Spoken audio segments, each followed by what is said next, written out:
तो दोस्तों मित्रों, मैं कार्तिका पब्लिकेशन का लेखक अनिल सिकवाल एक बार ऑनलाइन यूट्यूब चैनल भाग्योदय अनिल सिकवाल पर आपका भव्य अभिनंदन करता हूं, स्वागत करता हूं।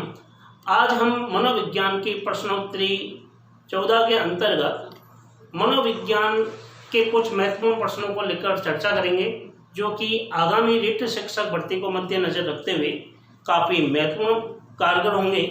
तो देखिए, मनोविज्ञान की प्रश्नोत्तरी 14 के अंतर्गत मनोविज्ञान के कुछ महत्वपूर्ण प्रश्नों को लेकर चर्चा कर रहे हैं। क्वेश्चन नंबर 1, जिसमें ये दिया है कि प्राथमिक कक्षा के बालकों के लिए शिक्षण की उपयुक्त विधि है, यानी कि प्राथमिक कक्षा के जो बालक है उनके लिए कौन सी शिक्षण विधि है जो उपयोगी मानी गई। पहला ऑप्शन है प्रयास में भूल विधि, दूसरा अनुकरण विधि, तीसरा व्याख्या विधि और चौथी है खेल विधि। तो सीधी सी बात है कि प्राथमिक कक्षाओं के यदि बालकों को सिखाते हैं तो प्रयास और भूल, जो कि अधिगम के सिद्धांत पर आधारित है, इसको नहीं माना जा सकता। अनुकरण विधि बालक अनुकरण करके सीखता है, ये उच्च प्राथमिक कक्षाओं के लिए भी उपयोगी मानी गई। और व्याख्या विधि जो किशोरावस्था वाले बालकों के लिए उपयोगी मानी गई। तो इस दृष्टि से प्राथमिक कक्षाओं के जो बालक हैं उनको खेल विधि के माध्यम से, खेल के माध्यम से सिखा सकते हैं।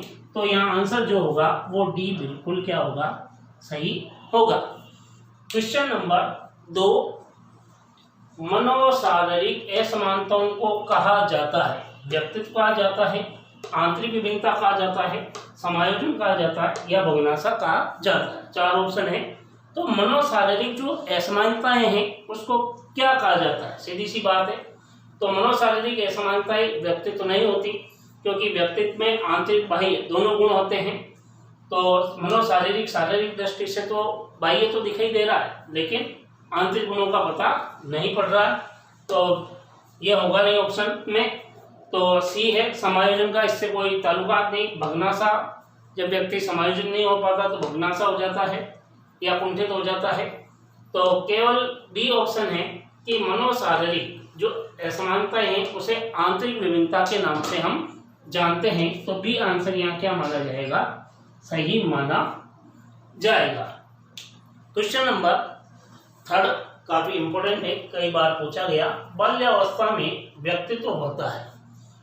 पहला ऑप्शन अंतर्मुखी होता है, बहिर्मुखी होता है, दोनों होता है या कोई नहीं। तो बाल्यावस्था वाला जो बालक है, आपने देखा होगा कि इस अवस्था में बालक समूह में रहना ज़्यादा पसंद करता है। इस दृष्टि से उसका बहिर्मुखी जो व्यक्तित्व है वो निर्धारित माना गया। तो बी ऑप्शन क्या माना गया, सही माना गया कि बाल्यावस्था में जो व्यक्तित्व होता है वह बहिर्मुखी होता है। क्वेश्चन नंबर 4, अभिप्रेरणा के संदर्भ में प्यास है। काफी थोड़ा गहराई से क्वेश्चन पूछा हुआ है, प्रकृति के आधार पर इसका आंसर निकाला जा सकता है। तो अभिप्रेरणा के संदर्भ में प्यास का संबंध किससे है, आवश्यकता से, प्रवाहिकता से, मूल प्रवृत्ति से, अंतर्नोदन से। कई बार बच्चा यहाँ पर प्रतियोगी परीक्षा की तैयारी करने वाला जो विद्यार्थी है या जो बालक है वो क्या है, कंफ्यूज हो जाता है। वो तुरंत क्या कहता है कि प्यास यानी कि व्यक्ति की आवश्यकता है, रोटी कपड़ा और मकान व्यक्ति की क्या है, तो प्यास का जो संबंध है वो मूल रूप से यदि देखा जाए, न तो आवश्यकता से रहता है, न प्रभाविकता से रहता है, न मूल प्रवृत्ति से रहता है। प्यास का संबंध अंतर्नोदन से रहता है, जिसे प्रनोदन भी कहते हैं, जिसे चालक के नाम से भी जानते हैं। तो ये क्या है कि व्यक्ति की देखा जाए भूख लगना, प्यास लगना जन्मजात चालक के अंतर्गत है। तो डी आंसर क्या माना गया, सही माना गया।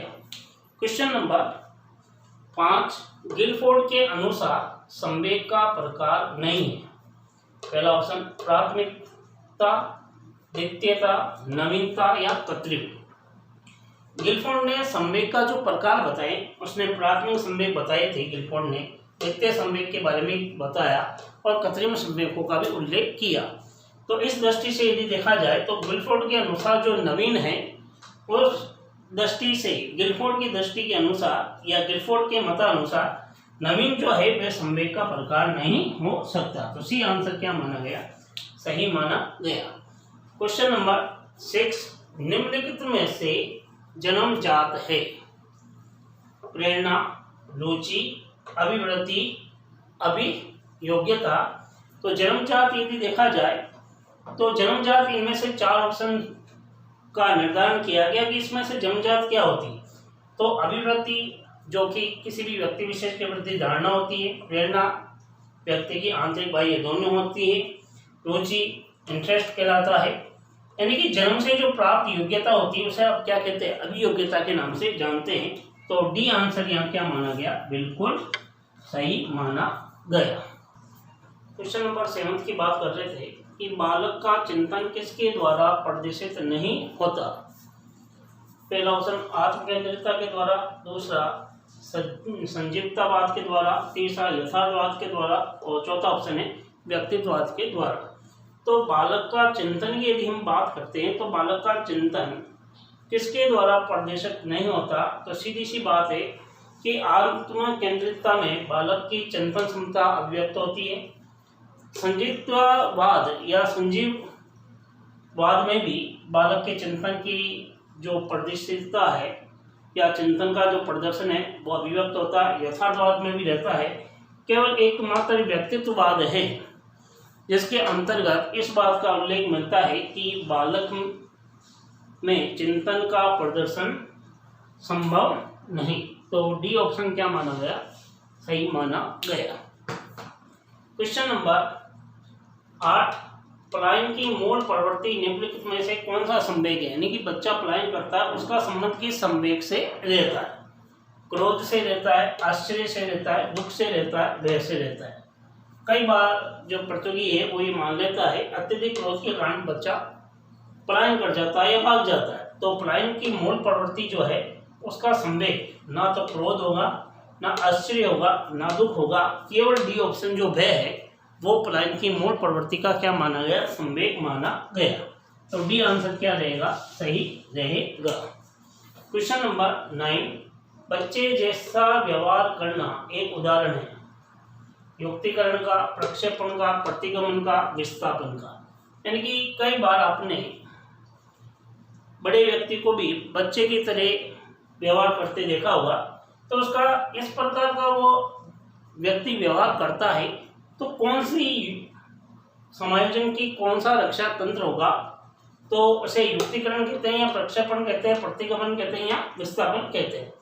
तो बच्चे जैसा व्यवहार करना युक्तिकरण होगा नहीं। प्रक्षेपण में आरोपण होता है, इसमें दूसरी युक्ति लगाई जाती है, औचित्य स्थापन लगाया जाता है। और विस्थापन में बलपूर्वक अपने से जो कमजोर व्यक्ति है उस पर आरोपण किया जाता है। प्रतिगमन में क्या है, जो वर्तमान स्थिति हमें दुखदायी लगती है तो व्यक्ति क्या करता है, पूर्व स्थिति की ओर लौटने का प्रयास करता है। जैसे कई बार आपने देखा होगा एक 8 वर्षीय कोई बालक है तो वो बच्चे की तरह घुटने के बल पर चलने का प्रयास करता है। तो वो क्या है, एक तरह से प्रतिगमन है, पूर्व स्थिति की ओर लौटना। तो डी आंसर यहाँ सही माना जाएगा।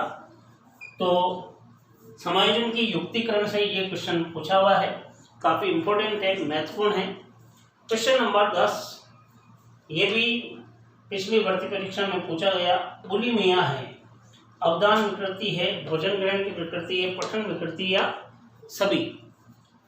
तो सबसे पहले आखिर बुलिमिया होती क्या है। तो सीधी सी बात है कि पठन संबंधी विकार जो होता है वो तो आपके डिस्लेक्सिया और लेखन संबंधी जो होता है उसे डिस्ग्राफिया कहते हैं। लेकिन बुलिमिया होती है कि भोजन ग्रहण करते समय जो विकृति दिखाई देती है उसे मनोवैज्ञानिक भाषा में बुलिमिया के नाम से संबोधित किया। बी आंसर क्या माना गया, सही माना गया।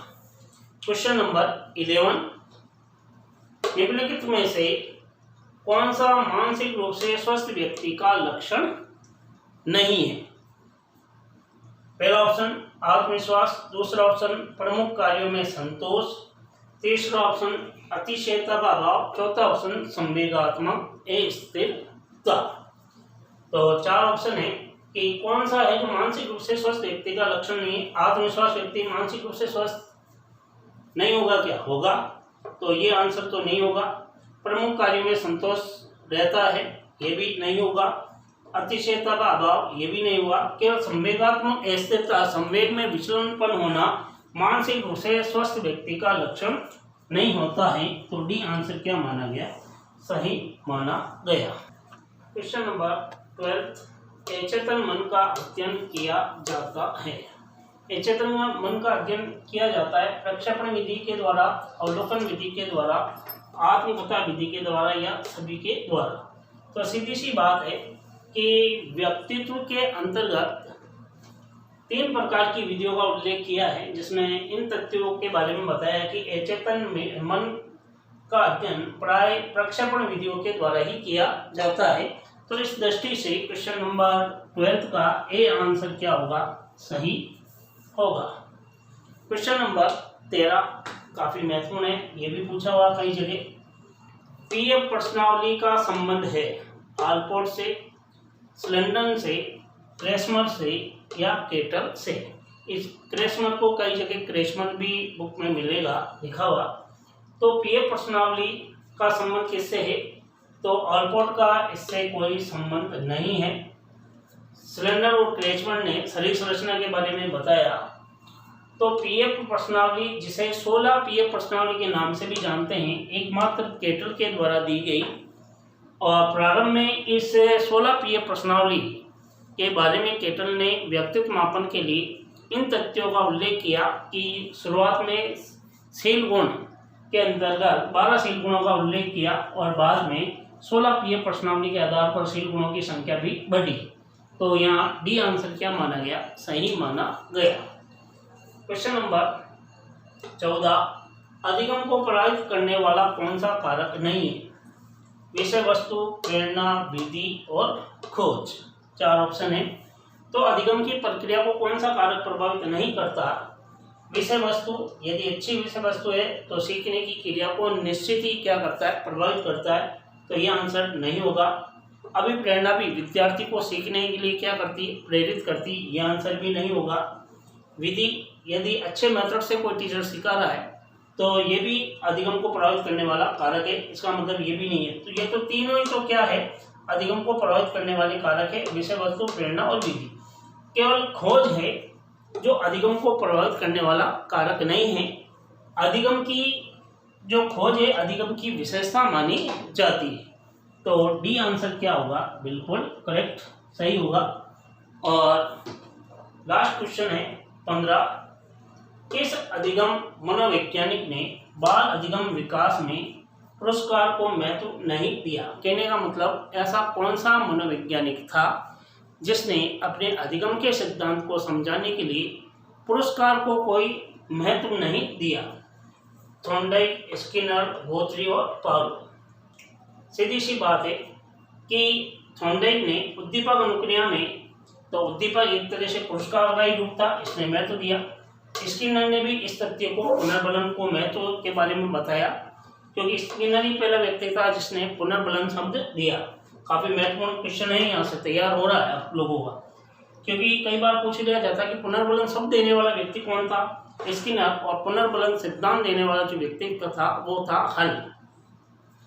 और पावलोव ने भी अपने शास्त्रीय अनुबंधन में उद्दीपक को महत्व दिया, एक तरह से पुरस्कार को भी। केवल एकमात्र जो सी है गोत्री, जिसका पूरा नाम एडविन गुथ्री होता है, इसने समीपता अनुबंधन के सिद्धांत को महत्व दिया। इनका ये मानना था, गुथ्री ने अपने अधिगम की प्रक्रिया को समझाने के लिए ये तथ्य कहा, क्योंकि अधिगम यदि बालकों को सिखाना है उसमें उद्दीपक और अनुक्रिया के बीच में जितनी समीपता होगी उतना ही बालक आसानी से सीखेगा। तो गुथ्री ने केवल समीपता को महत्व दिया। इस आधार पर केवल एकमात्र सी जो है गुथ्री, इसने पुरस्कार को क्या किया? कोई औचित्य नहीं दिया। तो आज हमने मनोविज्ञान की प्रश्नोत्तरी 14 के अंतर्गत कुछ महत्वपूर्ण प्रश्नों की आपके सामने चर्चा की। संभवतया ये महत्वपूर्ण प्रश्न जो आगामी आपके शिक्षक पढ़ती है, चाहे वो सेकंड ग्रेड आए या रिट आए या फर्स्ट ग्रेड आए या कोई प्रतियोगी तैयारी कर रहा है, जरूरी नहीं है कि वो राजस्थान की तैयारी कर रहा हो सकता है कोई प्रतियोगी हरियाणा में तैयारी कर रहा हो या उत्तर प्रदेश स्टेट की तैयारी कर रहा हो या हो सकता कहीं भी स्टेट में जहाँ शिक्षक भर्ती को लेकर जो एग्ज़ाम है, तो उन सभी तथ्यों को मद्देनजर रखते हुए मनोविज्ञान के प्रश्नोत्तरी में हमने मनोविज्ञान के कुछ महत्वपूर्ण प्रश्नों की क्या की चर्चा की। संभवतः आपको ये वीडियो अच्छा लगेगा। यदि अच्छा लगे तो इस वीडियो को ज़्यादा से ज़्यादा आप क्या कीजिए, शेयर कीजिए और कमेंट बॉक्स में जाकर आप कमेंट भी लिख सकते हैं। एक बात विशेष ध्यान दीजिए, जो पहली बार मेरा वीडियो देख रहा है तो मेरे जो YouTube चैनल है भाग्य उदय अनिल सिकवाल, इस YouTube चैनल को सब्सक्राइब करना नहीं भूले और पास वाले बेल आइकन को भी जरूर दबाएं, ताकि आगामी जो भी मैं नवीनतम मनोविज्ञान के वीडियो अपलोड करूं तो उसकी आपको इन्फॉर्मेशन आप तक पहुंच जाए। तो अगले वीडियो में और कुछ महत्वपूर्ण प्रश्नों को लेकर चर्चा करेंगे।